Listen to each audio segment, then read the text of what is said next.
Competition can breed an attitude of desire in an athlete. That desire grows and blossoms, and so it was with Baylee Collingsworth. As a youngster, she did it all, from t-ball to basketball, cheerleading, soccer, and there was always a goal in front of her. Either basketball or cheerleading, those are my two favorites. I liked soccer. I liked playing it with me and my brother were on the same team, so of course I had to be better than him. But cheerleading and basketball I really liked, and then I started volleyball in 7th grade, and that's what I think I was actually the best at. Out of, 4 kids, she is by far my athlete. So when it comes to sports, it's like that's our glue, and we are very, very competitive. I'm living out vicariously through her now playing sports, so it's like watching her drive and her ambition, and it was the love for the games, whatever she was playing. If there was a ball, she was playing. As athletes grow, the game plan can go according to schedule until there is a change, a moment which forces you to reevaluate everything. That happened to Baylee in the 6th grade. I remember I woke up fine. I remember this day very vividly clear. I woke up fine. I felt great. And it was during 2nd period in science class. I noticed that my stomach was starting to hurt, and it wasn't like a stomach bug or like a cramping. Like it was like a different kind of pain. And you could tell that she was really hurting. There was something wrong. And I was like, oh, you're fine. It's probably just a stomach bug. You'll be okay. And then as the evening progressed, it got worse. Usually I was never sick. I never really, I never went to the doctors, and I just could not move, and I started bawling because my stomach hurt so bad. It was pancreatitis, and I couldn't even pronounce it at that time. I was like, what even in the world is that? Pancreatitis, what is it? It can go away in a short amount of time, but not this time. What followed over the next several years is devastating to anyone, especially an 11-year-old. And then they start asking us all these questions. Well, do you have it, or has anybody in your family ever had it, or which we hadn't. So my dad has a certain gene and my mom has a certain gene, and those together make it more likely for me to have pancreatitis. But it's weird because it's just 2 specific genes, and when you put them together, and I somehow got both. During the 7th and 8th grade years, everything appeared to be dying down. And then I had 2 attacks in 6th grade. I had one in February, then one in April. And then 7th grade and 8th grade, I was fine. She went 2 years with nothing. So we thought, well, it was just kind of like a fluke thing, and it's not going to act up again. And then it was just like bam, bam, bam. It was like boom, boom, boom. And every attack, every time they would do a scope, her pancreas was worse. I had an attack in October, November, a stint in December, and then I had an attack in January. They were telling us all these different scenarios. Well, if you don't do this, her pancreas is going to die off, and she's going to be a diabetic forever. Then she's just going to continue to lose weight. She was on medicine,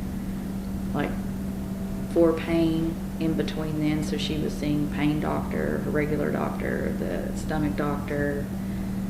She was on medicine to help her eat because she wasn't eating and she was losing weight.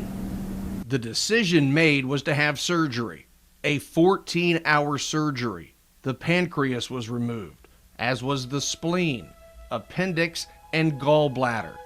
Baylee was in the hospital for more than 3 weeks. I mean, seeing her after the first moment, that was life support. You got all the labs and hookups and like 16 IV. I mean, it was hard to comprehend that, your daughter's laying there like that.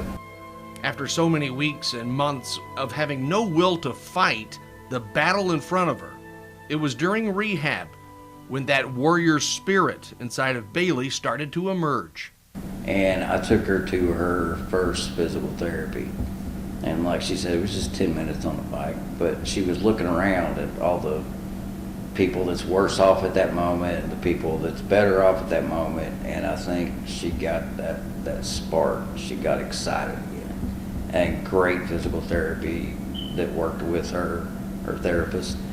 She was amazing as far as motivating her. It was great that she used to play volleyball too. So I think that's when Baylee realized that it was, okay, I can do this. And then she got hungry for it.